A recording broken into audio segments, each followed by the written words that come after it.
noite, senhoras e senhores! Fiz uma tentativa aqui de live, comecei a gaguejar. Falei, vamos começar de novo.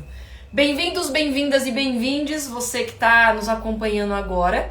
É um prazer, o meu nome é Kelly Stein, eu sou jornalista, escrevo sobre café faz 14 anos. Se você conhece o Coffee, aqui o Instagram, Portal Coffee, só por aqui, só no Instagram, saiba que o Coffee é um podcast, na verdade, o primeiro podcast de café do Brasil, o primeiro bilíngue do mundo.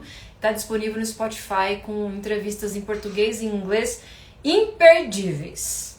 Eu tô um pouco nervosa hoje para falar, eu tô bem nervosa na verdade, porque é um assunto que eu acho que é de uma urgência enorme, principalmente dentro da cadeia do café, dentro da indústria do café, mas poucas pessoas tocam nesse assunto, né? Lembrando que hoje é o Dia Internacional das Mulheres e fazer uma sequência de lives sobre o tema Mulheres do Café, nasceu essa necessidade de uma insatisfação minha. Como eu disse, eu sou jornalista e eu recebo muitos releases, acompanho muitas comemorações aí do Dia Internacional da Mulher, e são todas muito superficiais.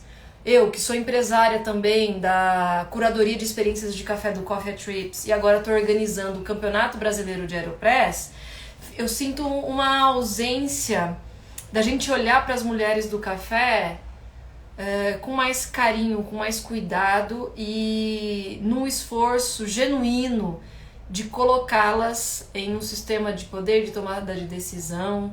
Então, aí eu brinco, acho que desde 2020, não me mande parabéns no Dia das Mulheres, me mande um pix, porque as mulheres do café, as mulheres em geral, mas como aqui o tema é café, as mulheres em geral precisam trabalhar, pagar as contas e fazer o que acredita. Para você que tá chegando agora, tá vendo aqui, tem um aviãozinho que parece de papel. Clica agora nesse aviãozinho e manda pra galera, manda pra todo mundo que essa live, gente, como eu disse, eu tô até suando o buço aqui pra conversar com a Dandara, porque realmente é necessária. Bom, ontem a gente começou, e aí pra quem não acompanhou a live de ontem, fica aqui o convite de ver depois no feed, a nossa convidada, Ana Luísa Martins, falou um pouco sobre como se deu o processo de invisibilidade das mulheres do café no passado. A partir de agora, a gente convida, agora que eu digo hoje, quarta-feira, o dia, né, Internacional das Mulheres, quinta e sexta-feira, a gente olhar a situação das mulheres do café a partir da contemporaneidade, da atualidade, mas por recortes muito específicos. Então, hoje eu convidei a Dandara Renault, ela vai se apresentar maravilhosa aqui, para falar um pouco sobre as mulheres negras do café. Mas na verdade a gente vai falar não só das mulheres, né? A gente vai falar sobre questões de racialidade, o feminismo. E antes de qualquer coisa, gente, essa live, para quem vai assistir depois, é um convite para vocês aprenderem, praticar uma escuta aberta e gentil, e começar a analisar dentro da gente mesmo como que nós conseguimos quebrar as estruturas do racismo que há dentro de nós. Esse é o primeiro passo. Eu estava conversando com a Dandara por telefone durante o dia e falando, Dandara, eu fico muito insegura para falar ou mediar assuntos como esse, porque eu me vejo racista. Eu me vejo racista e isso é muito difícil ir quebrando. Por mais que eu estude, por mais que eu quero saber, por mais que eu vá para eventos, por mais que eu tente produzir conteúdo, eu dou umas bolas fora, eu cometo umas gafes. E aí, na verdade, essa é uma tentativa de convidar você para aprender comigo junto com a Dandara. Fica aqui também a dica, eu tava antes da gente começar aqui a live, que eu até gaguejei, comecei de novo, eu tava ouvindo o episódio que eu gravei há um tempo já, com o Dr. Weber Lopes, sobre escravidão e café no Brasil. Esse episódio, gente, é super importante, traz informações muito bacanas. No site tem, inclusive, link do livro do Dr. Weber, enfim, é importante a gente ouvir. De novo, tanto o episódio quanto a conversa de hoje, para pessoas como eu, não é confortável. Mas a gente precisa olhar para essa ferida aberta, porque não faz parte do passado, e refletir e pensar como nós podemos melhorar. Beleza? Vou convidar então a maravilhosa Dandara. E aí, gente, vou de novo, para quem tá chegando agora, fica aqui, ó, o convite. Manda pelo esse aviãozinho aqui pros seus amigos. E quem quiser fazer pergunta e tal, eu sugiro que você use esse pontinho de interrogação, porque em alguns momentos da live, pra gente conseguir ver o rosto da Dandara, eu vou desativar os comentários. Combinado? Bora! Vou te chamar, Dandara. Agora eu tô pronta!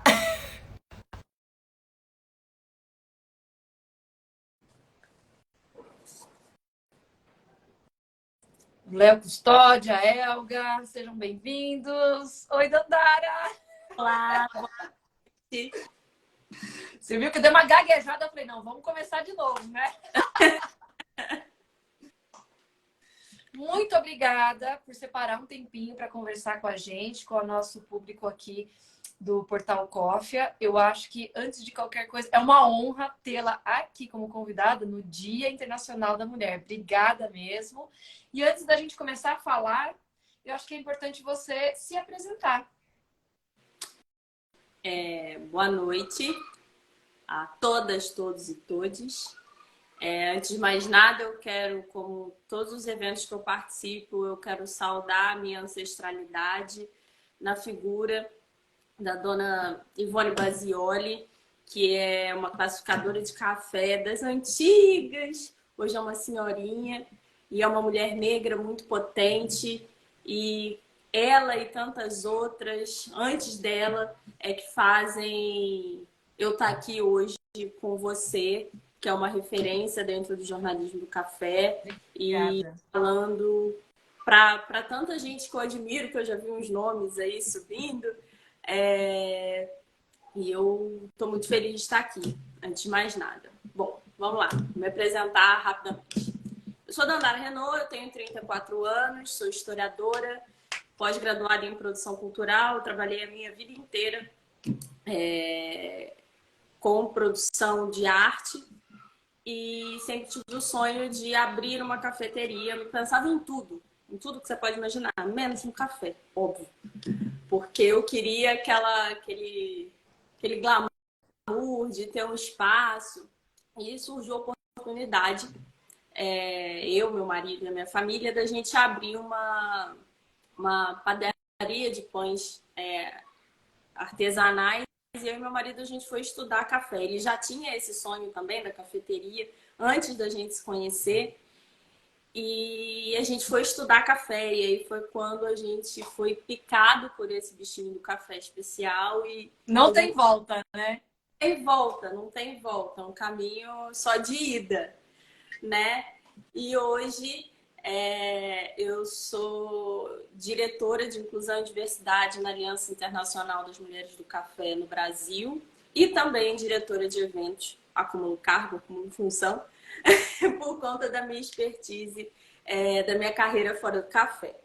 Então, basicamente é isso. E dentro da IWCA, na questão de racialidade, eu e tantas outras mulheres dentro da diretoria, a gente trabalha, está começando uma pesquisa sobre a racialidade no café.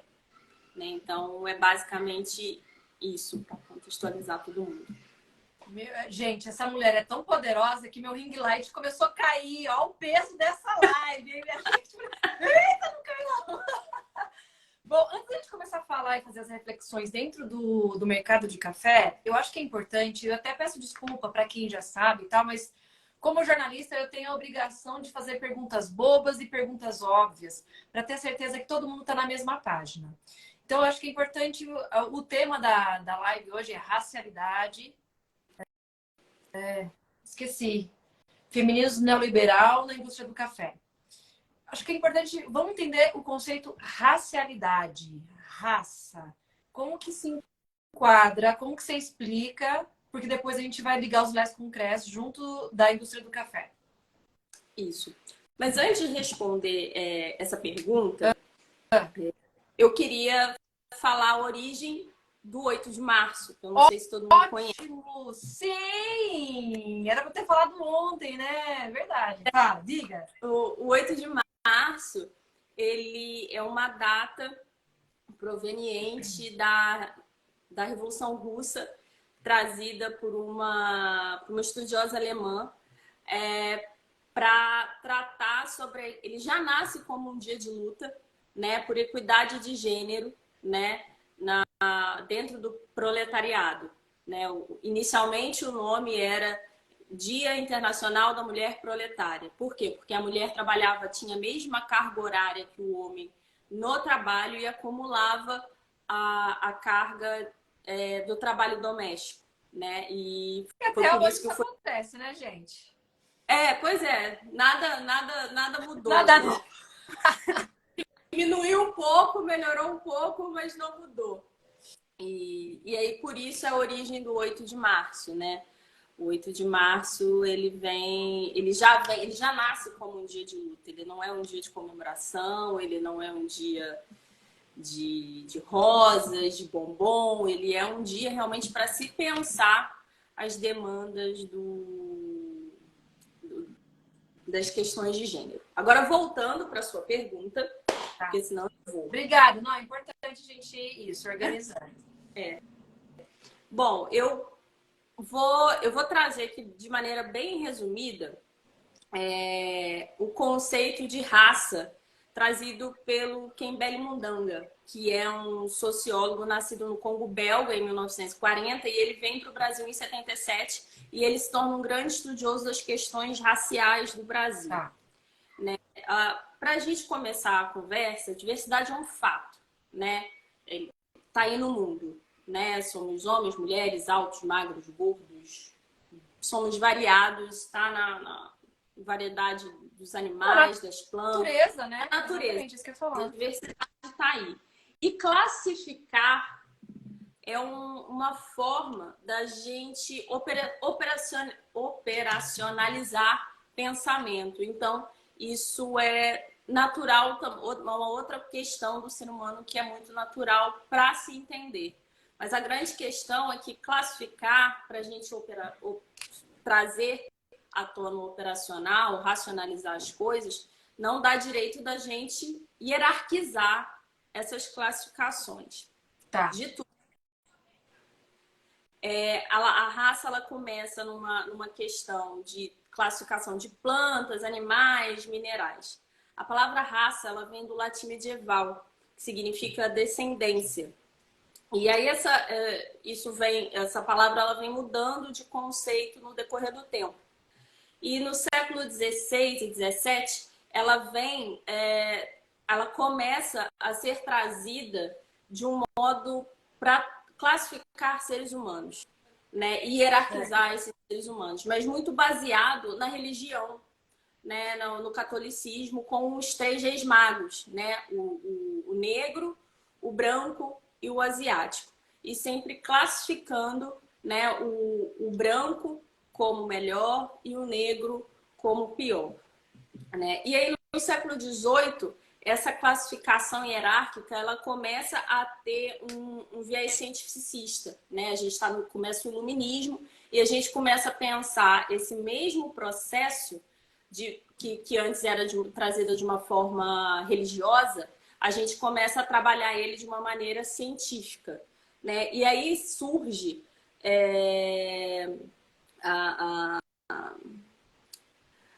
a pseudociência da raciologia, né, no século XVIII, que é, de fato, pessoas brancas são melhores do que todas as outras pessoas, né? Melhores que os asiáticos, que são os amarelos, e os negros, né? Pensando nessas 3 categorias daquele período de maneira mais global, né? E sendo que dentro dessas 3, os negros estão na base dessa pirâmide. Né? Então, o conceito... Ele, dentro menino. Dentro da história, ele começa assim. Não, continua. Tá cortando? Se cortar muito, eu Tá já cortando aviso. muito? Eu tô escrevendo aqui o nome da nossa live, tá? E aí o que acontece? No século XVIII tem essa hierarquização e isso vem até os dias de hoje, isso vai mudando, isso vai se performando de outras maneiras. O conceito raça dentro da academia, dos estudos científicos, sociais, ele é trazido apenas como crítica, apenas como desconstrução. Essa hierarquização, quando a gente fala raça dentro da história, da antropologia, da sociologia, é sempre num sentido de crítica para tirar todo esse pensamento comum que permeou durante séculos a fio, né, a classificação dos seres humanos em melhores e piores através da raça. E essa Por isso classificação... o termo racismo vem de raça, de racialidade. Exatamente, de racialidade. E aí, a partir dessa hierarquização é que existe racismo, né? Porque o racismo é eu sou melhor do que você porque eu sou branco e por isso eu posso te dominar, né? Entendi. Te dominar economicamente, te dominar te escravizando, te dominar não negando a sua subjetividade, dizendo que você é grosseiro só porque você é direto, né? O racismo está nas menores coisas e nas maiores, né? Não é só chamar ninguém de macaco, alguém de macaco, né? Então, raça é isso que leva a gente para o racismo e a questão da racialidade.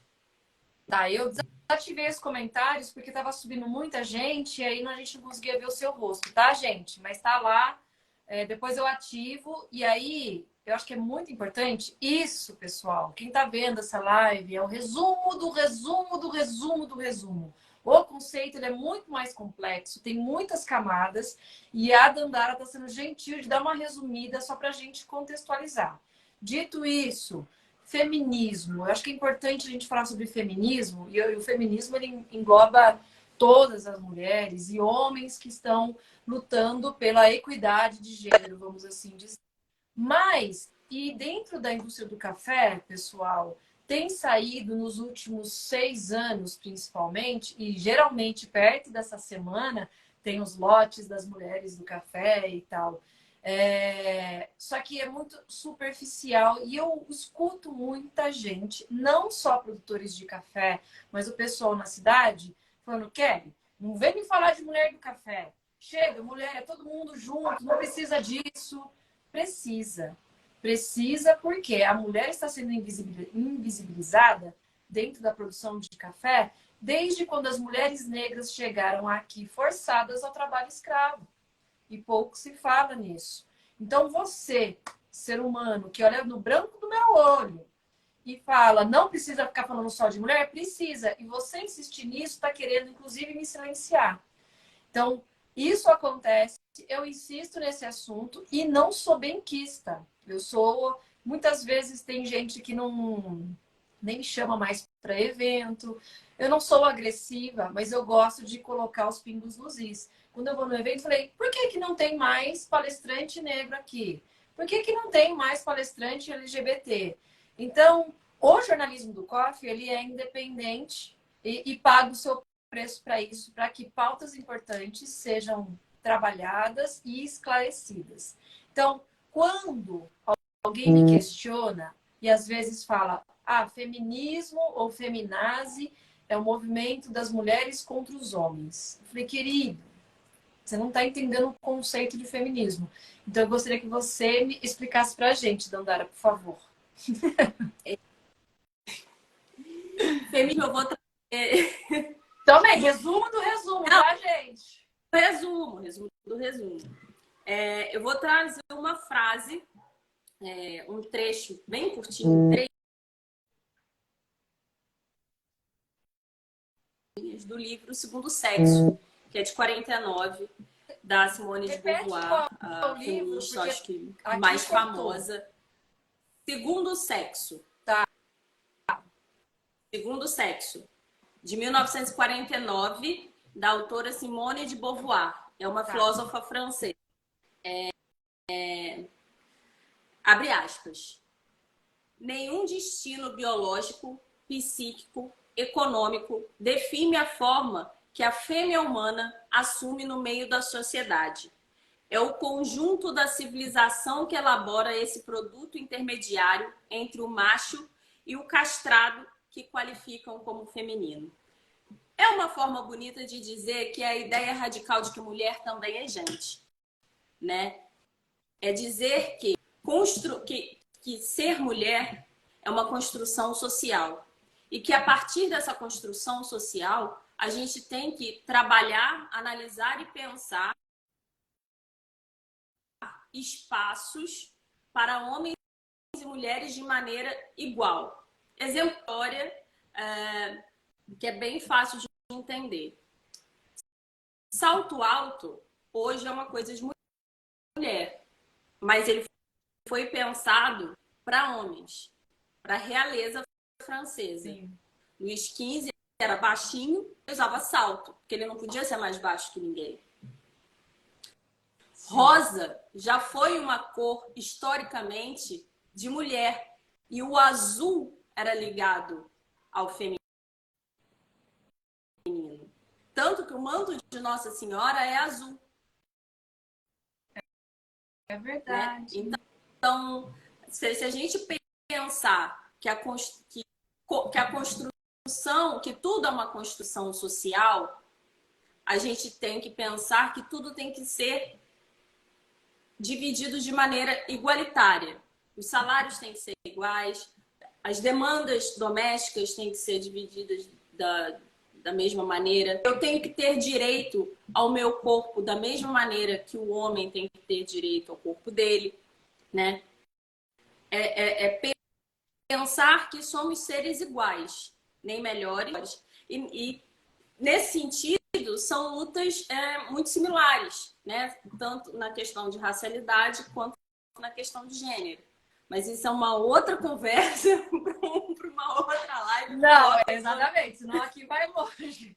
Mas acho que é importante entender que, assim, né? Estamos falando de mulheres do café. As mulheres, como a gente viu na live de ontem, invisibilizadas. Mas quando você começa a analisar as camadas, existe uma interseccionalidade entre essas camadas. Então, uma mulher branca sofre, mas sofre bem menos que uma mulher preta. Sim. Aí vai interseccionando. Não, sim, se a gente for pensar numa escala, numa pirâmide de quem é mais beneficiado dentro da história e dentro da sociologia, a gente vê que, a grosso modo, os privilégios são distribuídos da seguinte maneira: homens brancos, mulheres brancas, homens negros, mulheres negras. Por quê? Mas o homem... Porque quem está na cadeia, no topo dessa cadeia alimentar social é o homem branco. Tá. E ele enxerga primeiro a raça, depois o gênero, né? Então ele enxerga a raça da mulher branca, então ele beneficia a mulher branca para depois beneficiar o homem negro, que está junto com ele, né? O outro do outro, que é totalmente o avesso do avesso desse homem branco, é a mulher negra, porque não se une a ele nem na raça e nem no gênero. Entendi. E aí a gente não está nem falando sobre as mulheres indígenas, sobre as mulheres trans. Por isso que eu separei lives diferentes para falar. Amanhã, gente, quinta-feira, a Celeste Suruí, a nossa convidada, é a primeira barista indígena, vai... Tomara que dê certo, porque ela está na aldeia, ela mora na aldeia, tem internet lá. E na sexta-feira eu convidei a Petra Moreira, que é uma mulher trans barista lá de Brasília.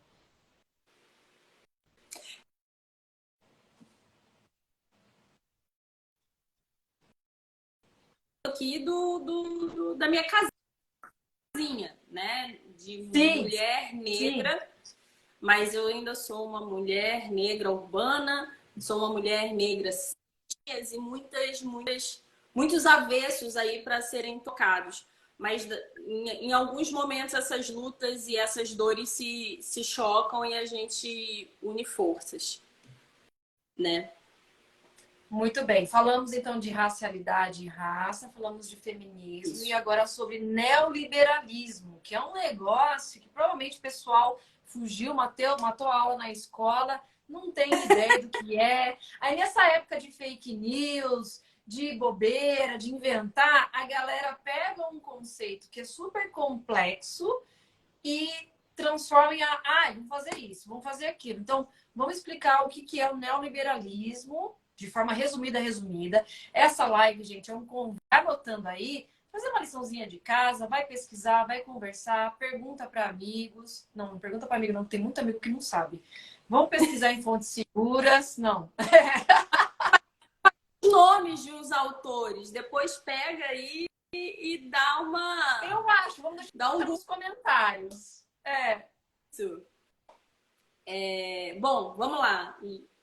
Neoliberalismo, de todos esses conceitos, é o mais complexo e ele é um conceito que ele é cunhado e pensado e denominado por quem estava pensando ele naquele momento, né? Ele começa a ser elaborado em 1938, né? Porque geralmente essas coisas na história, elas acontecem, aí passa um tempo, alguém olha para trás e fala assim, nossa, isso tem esse nome.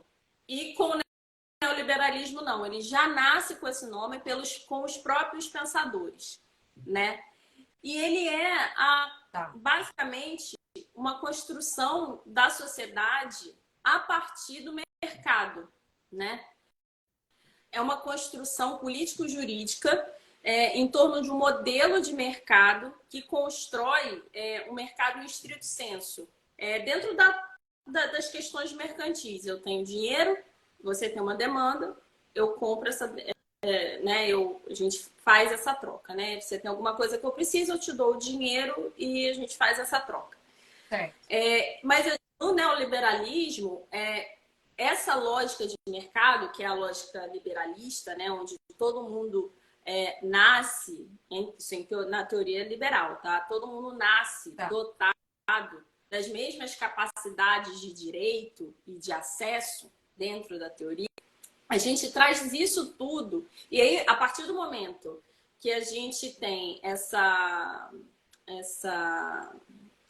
linha de partida de todo mundo igual, a gente vai fazer as trocas, a gente vai fazendo as trocas de mercado, né? Todo mundo nasce de fazer e ganhar dinheiro. Então, a gente vai comprando e vendendo e deixando o mercado se regular. Isso é o liberalismo. No neoliberalismo, a gente traz isso para a nossa vida.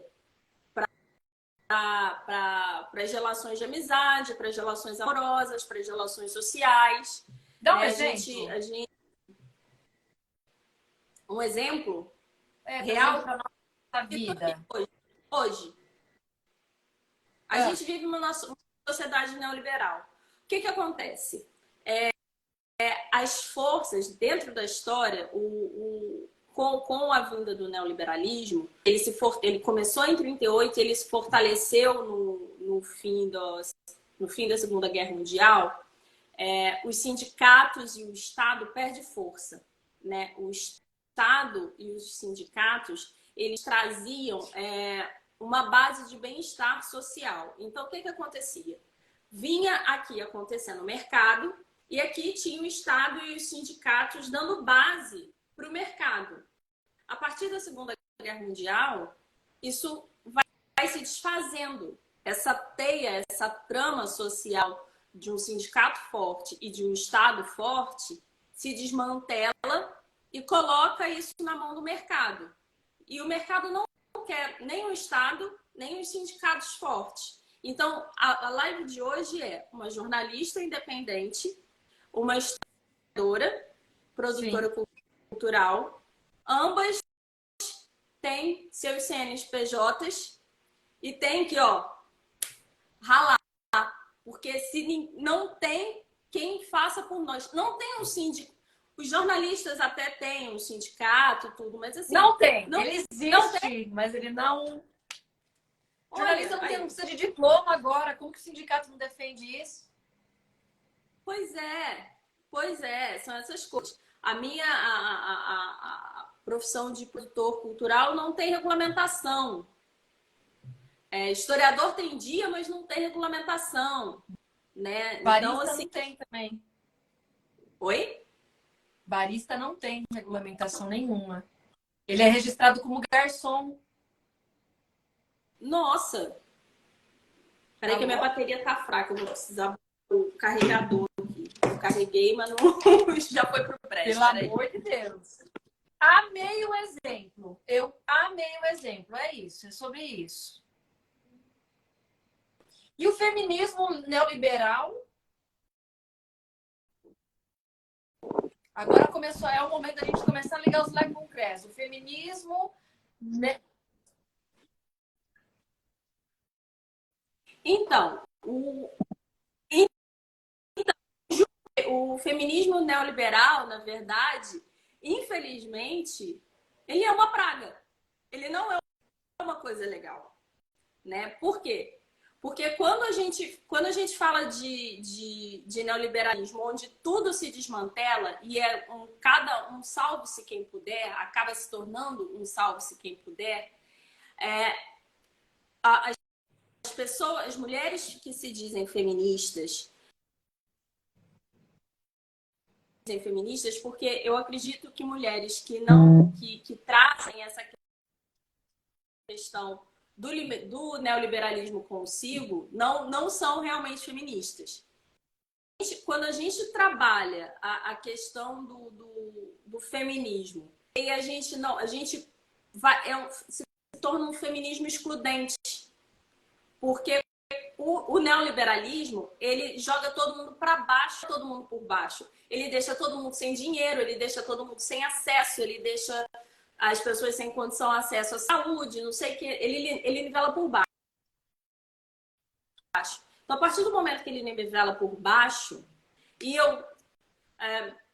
eu me digo feminista, mas eu tô correndo atrás e eu não olho para o lado e não vejo o que eu posso fazer por uma outra pessoa, o famoso uma puxa a outra. Sim. E quando eu puxo uma mulher que está mais próxima de mim em essência, eu vou puxar uma outra mulher de classe média, eu vou puxar uma outra mulher cis, Sim. ele torna o feminismo excludente. Porque eu tô sempre puxando as iguais a mim, né? Entendi. Gente, eu sei que vocês já mandaram várias perguntas, eu vou abrir aqui já para Dandara, mas acho que seria importante a gente, só para ela finalizar o raciocínio dela. Nisso que você falou de puxar as semelhantes apenas, hoje o meu Instagram estava cheio de postagens de marcas de café, de associações e sindicatos de café, cooperativas, só tinha mulher branca. Sim. Num país onde a maioria é negra, principalmente na roça. Sim, eu queria que as pessoas fizessem um exercício. Tá. Quando a gente fala em colhedora de café, que tipo de mulher que a gente pensa? Quando a gente pensa numa kill grader, que tipo de mulher que a gente pensa?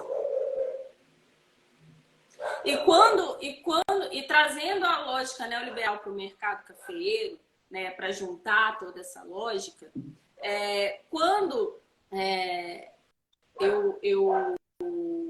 desculpa, perdi o fio da meada. O exercício. Você estava propondo um exercício. Quando a gente vê as trabalhadoras rurais, o que a gente imagina? Uma kill grader, o que a gente imagina? Uma barista. Exatamente. Quando a gente pensa no primeiro caso, a gente pensa numa mulher automaticamente negra. Quando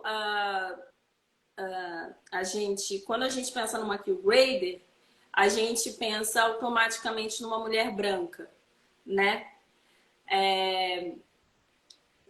eu não falasse que eu estava saudando a minha racialidade na figura da dona Ivone Basioli, falasse que eu estou exaltando uma mulher, e aí eu falo classificadora, que construção de imagem da dona Ivone Basioli. Sim. Né? Gente, e aí, piada. Pra gente pensar que ela classificava café antes dessa onda de café especial. E aí era feito por mulheres negras, como tantas outras. Ela é uma representação, ela é um expoente, mas como ela viu outras tantas. E conforme o café vai virando um artigo de luxo, no sentido de que a gente tem um café mais barato na gôndola e a gente tem caros, e essa profissão de classificador vai passando da mão negra para a mão branca. Exatamente. E vai sendo empurrado cada vez mais para baixo. O neoliberalismo ele está nisso, porque ele vai empurrando quem tem menos para onde ganha menos, para onde tem menos acesso, e ele vai empurrando para cima quem já tem o acesso, né? E aí tem mulheres, tem empresas que usam desse artifício do feminismo neoliberal dentro dessa lógica. Ah, eu sou feminista, mas ela não puxa uma mulher, ela não puxa uma outra mulher negra, uma mulher trans, ela vai excluindo todas as outras mulheres que não são pares dela, né? E aí a gente fala de neoliberalismo no café, é pensar que a gente não tem uma associação de baristas, um sindicato para os skill graders, sabe? Não tem uma organização que pense os direitos. Só tem instituições que pensam o mercado. Sim. O que a gente mais tem próximo, o que a gente mais tem de próximo de um sindicato, que a diferença é bem longe, são as associações cooperativas, mas que ainda assim estão ligadas ao mercado. E a treinamento e qualificação. Exatamente. Ninguém pensa é sempre parte social. Exatamente. Não se pensa dentro desses espaços o bem-estar social dessas pessoas. E aí eu estou falando de maneira até mais ampla, né? De homens e mulheres. A gente não pensa o plano de carreira das mulheres, a gente não luta por melhores salários para essas mulheres. Então, assim, quando a gente se diz feminista num espaço do café e não pensa, e só pensa em instituições, num espaço que só tem instituições de mercado, o que tende a ser fortalecido é esse feminismo neoliberal, que é um tiro no pé. Ai, gente, como é que eu vou dormir hoje agora? Dá vontade de cair em posição fetal, assim. Você tem toda a razão. Então, aquela coisa que me incomodava, que eu estava vendo há alguns anos, eu não sabia dar nome. Você hoje está me ajudando a dar nome para as coisas. Você gostaria de trazer alguma reflexão mais reflexões sobre racialidade, feminismo neoliberal na indústria do café? Ou eu posso abrir para perguntas? Não, acho que pode abrir para pergunta, porque eu acho que se a gente se eu começar aqui, eu não vou parar, eu sou meio sem fim, sabe? Vamos fazer, a gente vai responder 3 perguntas, depois a gente volta para Dandara, então, porque tem perguntas muito legais aqui. Vou começar com a Giovana, lá de Recife. Eu vou ler a pergunta, gente, porque depois isso aqui vai ficar gravado, tá? Como podemos contribuir para uma luta que, além de feminista, seja antirracista no mundo neoliberal? Essa é a pergunta de $1 milhão, né? Mas Eu acho que é sempre pensar no avesso, né? Assim, no avesso que eu falo assim, eu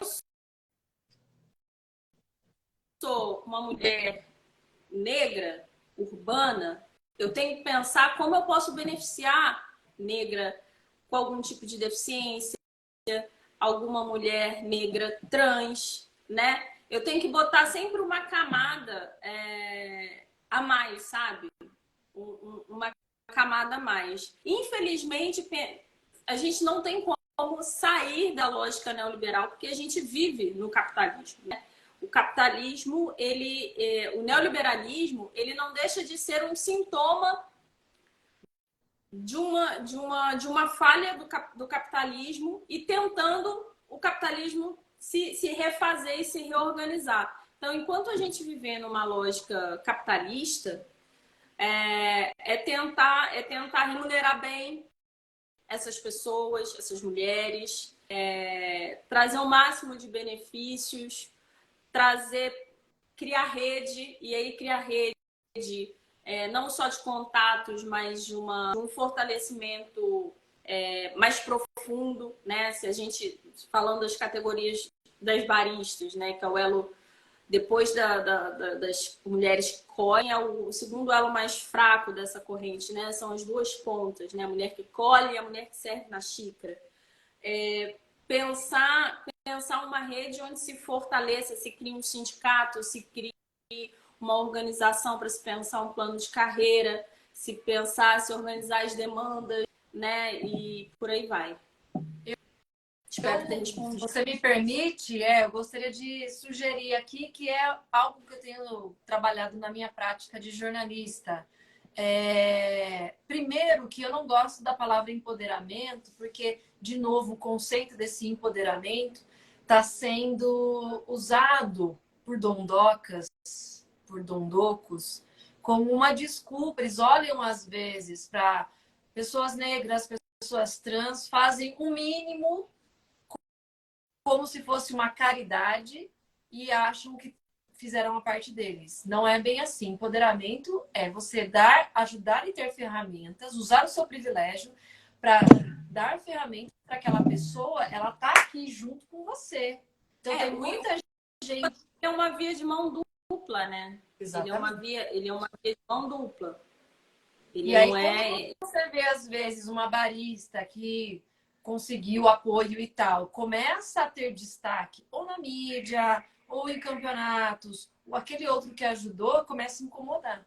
Então, isso é uma coisa importante. Inclusive, eu quero dentro de mim. Porque eu já disse no começo, e acho que é importante, Dandara, a gente reconhecer esse racismo estrutural que existe dentro da gente. Por mais que a gente pague de moderna, de atualizada, de estudiosa, eu solto às vezes umas bobeiras. E aí eu autorizo a Dandara, que está aqui, mas quem assistir a gente, vê eu falando uma bobeira, vocês têm autorização para me corrigir. Porque é um negócio tão bizarro que eu já soltei coisas. Então, isso é a primeira comentário. O segundo comentário para a Gi, a resposta é: vamos construir redes mais fortes de aglutinamento. O que isso significa? Vamos aglutinar, vamos juntar. Eu sempre vou trazer num evento uma mulher negra, vou tentar trazer uma mulher trans, uma mulher indígena, sempre trazer, sempre fazer. E isso, às vezes, eu forço a barra até em eventos. Como que não tem aí um painel que junta essa diversidade? Aí eu sou a chata e tal. Mas se a Kelly fala sozinha, a Kelly é a única chata que vai ser colocada de lado. Mas agora, se a Dandara começa a falar, a Kelly começa a falar, a Giovana começa a falar, as coisas começam a mudar. E pelo menos essa estrutura neoliberal vai falar, não, vamos dar um cantinho ali para elas falarem. E assim a gente começa a cavar espaços para que essa troca exista. A gente vai atrás de mais perguntas. A Elga tá falando aqui. A Elga Andrade, ela é de Belo Horizonte, é uma outra mulher que eu grudei nela, assim, para fazer projetos juntas.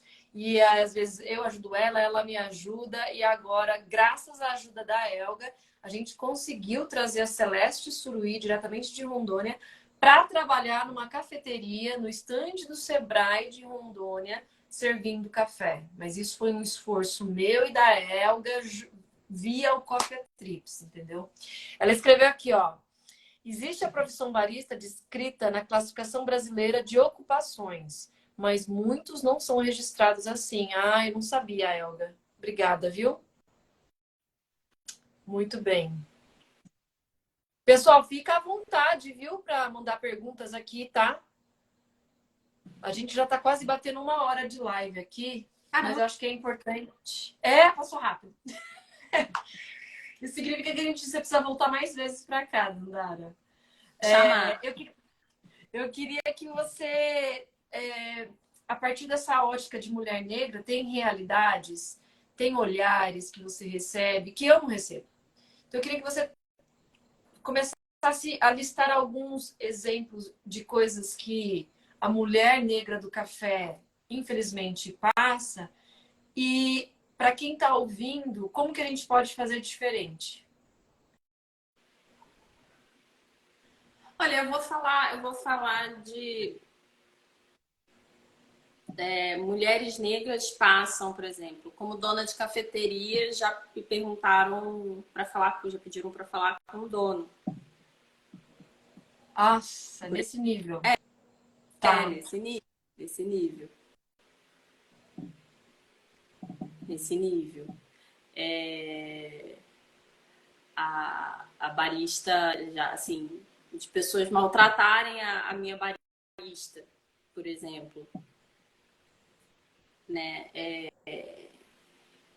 De não ser escutada mesmo dentro de instituições ou trazer esse assunto para a pauta de maneira mais ampla e as pessoas falarem que ali não é o espaço para se discutir isso, mas como não é o espaço se eu não consigo contrato, se eu não consigo emprego, se eu não consigo visibilidade por conta do meu gênero e da minha cor de pele, né? Por que aqui não é o lugar, né? Tipo, eu tá sempre tendo que falar quem eu sou para poder ser escutada. Não basta eu ser a Dandara. Eu sou a Dandara, que sou historiadora, sou produtora cultural, que trabalhei em várias instituições em Porto de Janeiro, de cafeteria, diretora da IWCA. Ah, você é isso tudo? Ah, então agora eu tenho 5 minutos para você. Exatamente, exatamente. E para quem está ouvindo a gente, você, o que na nossa rotina a gente pode colaborar? Eu sei que antes da live a gente já teve uma conversa e eu falo, Dandara, como que eu posso fazer diferença? A gente já veio com um brainstorming de algumas ideias. Mas para quem está ouvindo, para quem é barista, para quem é dono de cafeteria, porque às vezes as pessoas olham, escutam esse conteúdo, aprendem, ficam indignadas e continuam a vida. Isso não é o suficiente. A gente tem que partir para a ação. A culpa ela paralisa a gente. Então, primeiro a gente tem que sair do espaço de culpa, né? Ai, homem pedir desculpa por ser homem, gente branca pedir desculpa por ser branco, não tem. Primeira coisa é sair do espaço de culpa. Segunda coisa é que já inventaram uma coisa maravilhosa chamada internet. Dentro da internet tem o Google. Dentro do Google tem o Google acadêmico. Então, assim, tá com dúvida? Vai lá e pergunta pro Google. Se você tem uma... Vai no Google acadêmico, porque lá são estudos. Porque o Google, às vezes, tem uma lambança ali de fake news, né? Pois é. Tô falando do Google acadêmico, porque lá a chance de ter besteira é menor. Às vezes tem, mas é menor. Mas é bem menor. Pelo menos vai ser uma besteira referendada. Vai ter uma longa linha de filho, o que você tá falando aqui?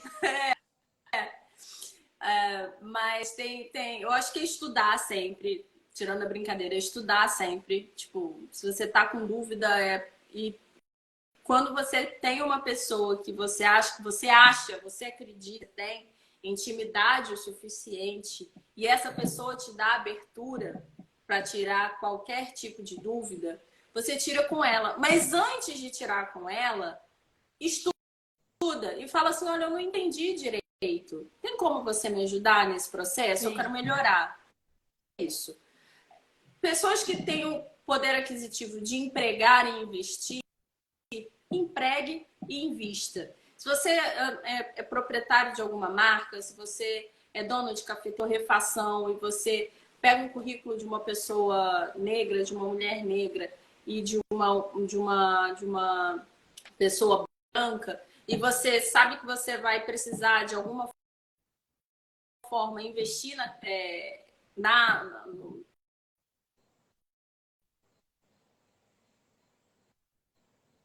educação e na qualificação daquela pessoa preta, sobretudo mulher, faz isso. Porque você também vai ter retorno. O finalismo acabou, retorno do dinheiro. O neoliberalismo ele é muito papum. E a gente vive nessa lógica papum. Né? E é isso que Muito bem. A gente tem mais perguntinhas aqui. Peraí. A Ju Roque tá falando aqui. Como vocês enxergam a profissão de barista daqui a uns 10 anos? Mais valorizada e reconhecida? E aí, complementando, baristas mulheres, a luta árdua vai continuar? Vai. vai. Eu Vai. acho que foi o que eu falei. Assim, infelizmente é um dos elos mais fracos dessa corrente, né, do setor do café. E aí a gente sofre assédio nas cafeterias, a gente às vezes não consegue chegar na máquina, relegam a barista só para o coado, não deixam ela chegar na máquina, ela pode chegar na máquina só fora do horário de pico. Não estou tirando isso da minha cabeça, não. São relatos que chegaram para mim Sim, em sim, 2000 e... sim, sim. Então, Outra é isso. coisa, gente, partindo para ação, estudar é o mínimo, né? Não era nem para a gente estar falando aqui. Eu gostei da ideia do Google Academics, ótimo. Mas a ação esses exemplos que ela deu. Contrate, patrocine, investe, faça investimentos em negócios chefiados e liderados por negros. E aqui eu já posso adiantar, existem torrefações. Tem o Rafa do Rio de Janeiro com café de preto. Comprem café, entrega no Brasil inteiro. Tem o Ronaldo Soares, da cidade de São Paulo, que está com um projeto lindo social chamado Ubuntu. Entra, procura, veja essas referências. A Gisele Coutinho está vendendo café ainda? Eu não lembro. Vendendo café. Comprem café da Gisele Coutinho, sabe? E vamos aumentar. Você que está na sua cidade aí, veja, mapeia, dê apoio, faça junto, construa junto com pessoas negras aí pertinho de você. No caso da Gi, né, lá de Recife, perguntou: Gi, a hora que sua empresa crescer, e vai crescer bastante até o fim do ano, contrate pessoas negras, pessoas trans, indígenas, assim por diante. No caso da Elga, o que ela fez na Semana Internacional do Café ano passado foi a coisa mais linda que eu já vi. Principalmente com a Celeste Suruí, porque a Celeste não fala o português fluentemente, ela fala o idioma Paetê Suruí, e ela não tem a experiência de baristas. E mesmo assim, a Elga contratou para trazer, porque ela viu que era importante, sim, pagou igualmente, todos os baristas receberam igual, mas ali o trato com a Celeste, claro que foi diferente com as baristas como a Kivian, como a Sam, que já estão ali acostumada com o batidão de barista, mas todo mundo, toda a equipe abraçou para treinar a Celeste. Então, sobre redes, é isso. Exatamente, assim. Aqui, ó. Olha, recebemos mais. Café de preto, hein, Rafa? Só queria parabenizar o trabalho incrível que a Dandara faz. Faz mesmo, Rafa, e precisa aparecer mais, eu acho, viu? Obrigada, Rafa. Muito bem. Eu acho que você quer fazer. Já vamos atingir 1 hora de live. Você quer fazer considerações finais? Ah, antes. Você está fazendo uma pesquisa, não tá? Você pode falar sobre essa pesquisa e como as pessoas podem te ajudar nessa pesquisa? Sim, vou falar. Como eu disse, eu sou diretora de Inclusão e Diversidade da IWCA Brasil, Aliança Internacional das Mulheres do Café, no Brasil. E a gente está começando uma pesquisa, apesar da gente já ter bastante tempo assim fazendo, né? Quando a gente não tem dado nenhum, todo o início é mais difícil, né? A gente está fazendo uma pesquisa sobre a racialidade no café, né? Então, sobretudo na circunscrição de gênero, né? A gente tem um Google Forms onde a gente tem umas perguntas relacionadas ao setor do café, né? Em qual etapa da cadeia que você trabalha, se você é uma mulher asiática, indígena, né? E como fatores quais são os fatores econômicos que te prejudicam, que te facilitam, se você acha que a sua raça influencia e o seu gênero influencia nisso. Então, assim, a gente está tentando, ainda está no período de ação de dados, mas a pesquisa é basicamente para entender qual é o reflexo dentro de cada etapa da cadeia do café, quais são os impactos de gênero e raça. E aí, quando a gente fala em gênero e raça, não é só pensando brancos e negros, né? Pensando brancos, indígenas, asiáticos, negros. E aí é um trabalho que vai ter um O que a gente pode fazer, pessoal, é disponibilizar o... Desculpa. É que às vezes corta, eu acho que você terminou. A gente pode disponibilizar nos stories, então, o link desse Google Forms. Vamos viralizar esse link para a Dandara ter cada vez mais dados para conseguir fazer esse mapeamento. Eu já respondi na SIC, mas fica aí a dica. Vamos também mandar para a comunidade LGBT, negros, tudo. Temos mais perguntas. Cadê? Ai, a Elga. Dandara é uma potência, que eu não tenho nem palavras. Somos. Te interrompi. Você quer terminar de falar da pesquisa? Não, a pesquisa é basicamente isso. A gente quer entender como que a questão de racialidade e gênero e outras impactam na dinâmica econômica do setor. Né? Isso vem a partir, já teve uma primeira pesquisa que resultou num livro, né? E aí agora a gente está dando uma pesquisa para que a gente possa entender melhor esse contexto. A Ju colocou aqui, ó, conheci a Dandara no Achega nos dias da SIC. Força igualmente admirável como da Querinha e a Elga. Gente, só que eu acho... Obrigada, Ju, você está sendo muito gentil. Mas o Rafa foi o único homem que comentou aqui e interagiu com a gente. Que coisa, né? Pois é. Tem considerações finais, meu amor? Tenho. Eu queria agradecer, antes de mais nada, o espaço. Estou muito feliz de estar aqui no seu portal. E pedir para que as pessoas, toda vez que elas forem estudar o setor cafeeiro, ou estudar racialidade, ou estudar feminismo, a gente olhar com uma perspectiva, sabe? Olhar com distanciamento. Ontem eu te falei isso por telefone, você falou que eu poderia falar e por isso eu vou falar. Deve falar ontem você entrevistou a historiadora Maria Luísa Ana Luísa Martins. Martins.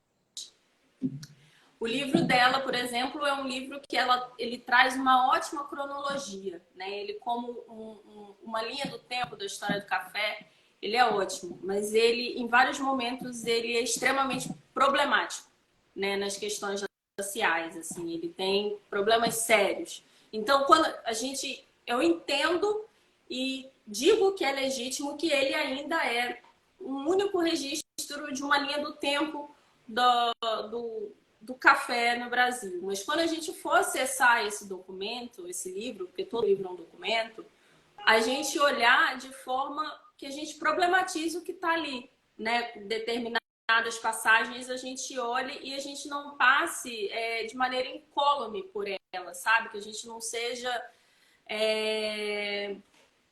que a gente não... Porque isso pode fazer com que a gente se torne leviano, né? A partir do momento que nada atinge a gente, né? Então, a gente olhar as coisas com perspectiva.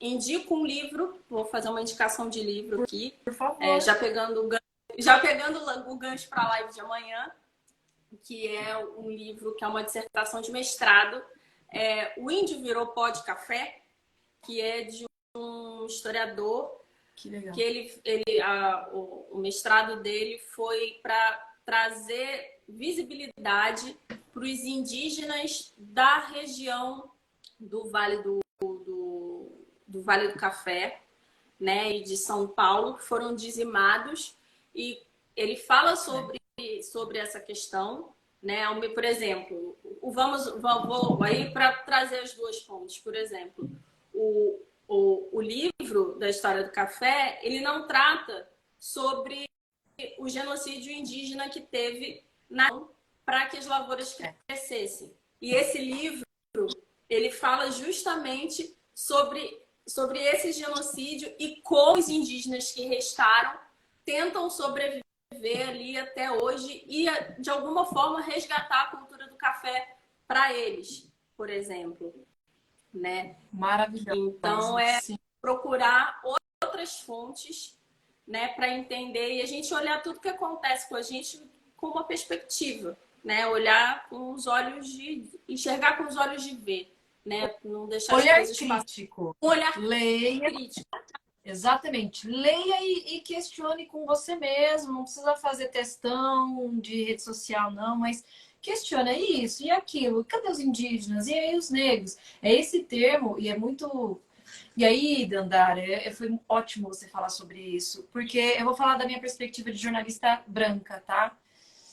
Quantas vezes eu devo ter sido racista em algum comentário, numa palestra, mediano algum evento, talvez até em algum episódio do podcast, porque a gente está tão embebido no nosso privilégio que a gente faz coisas ou fala coisas. Isso não justifica, não estou falando que está correto, não. Mas a gente deixa passar. E aí a gente precisa ter um olhar crítico, estudando e procurando. Por exemplo, lendo o livro dela, da Ana Luísa Martins, eu já tinha me incomodado do jeito da nomenclatura que ela fala sobre a mão de obra escrava de pessoas da África. E eu só fui perceber isso, que me incomodava, quando eu entrevistei o Dr. Weber Lopes para o episódio que está lá, Escravidão e Café no Brasil, e a todo momento ele se refere a africanos obrigados ao trabalho escravo. São seres humanos que foram obrigados a uma coisa. Então, até a palavra escravo eu estou evitando usar, mas às vezes eu uso. Do mesmo jeito que eu falo de índio. Não é indígena, povos originários. Então, é um processo ali intenso e eu não estou justificando nada. Estou falando que vai passar e por isso que eu já dou autorização pessoal aí, que está falando bobeira. Vamos mudar este termo aqui, porque é um processo que, enfim... E sobre os indígenas, eu não tinha pensado nesse livro da Ana Luísa Martins mesmo. Obrigada. De nada. Porque quando a gente fala escravo parece profissão, né? Ah, o que que era? Não, mas Escravo? nome de Não, produto mesmo. é de Parece nome peça. de produto, nem profissão é. Mas eu É, fui esse perceber livro, isso com o Dr. Weber. esse livro tem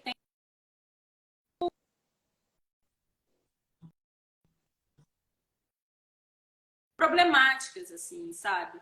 Ela fala, por exemplo, que os italianos deram mais certo que eles comiam menos, né? Porque eles comiam menos que os brasileiros, né? E a população negra liberta. Ela fala isso. Tá lá, tá escrito. Pelo menos na edição que eu tenho. Não sei se numa edição mais recente não, mudou, sabe? Ela faz uma análise da arquitetura da senzala, quase como se a senzala fosse dois quartos, sabe? Ela fala da família Almeida Prado, que ganhou muito dinheiro com café, mas ela não cita que a principal fonte de trabalho da família, de renda, né, de riqueza da família Almeida Prado, não era o café, era o mercado de pessoas negras. Então, é negligenciado muita coisa para uma obra historiográfica. Tá. Né? Pra Então, encerrar, então você toparia fazer um livro? será que o meu Black comporta isso tudo? Claro, você comporta o que você quiser, o que você decidir, meu amor. Difícil é conseguir tempo na sua agenda, né? Isso é o mais difícil, mas vamos conversar, vamos conversar. Vamos conversar. Obrigada por sempre estar aberta, viu? E para as minhas loucuras e possíveis eventuais gafes aí. Não, a gente vai aprendendo junto, assim, da mesma forma. Foi o que eu te falei hoje, assim, a gente não é porque eu sou negra que eu sou isenta ao racismo.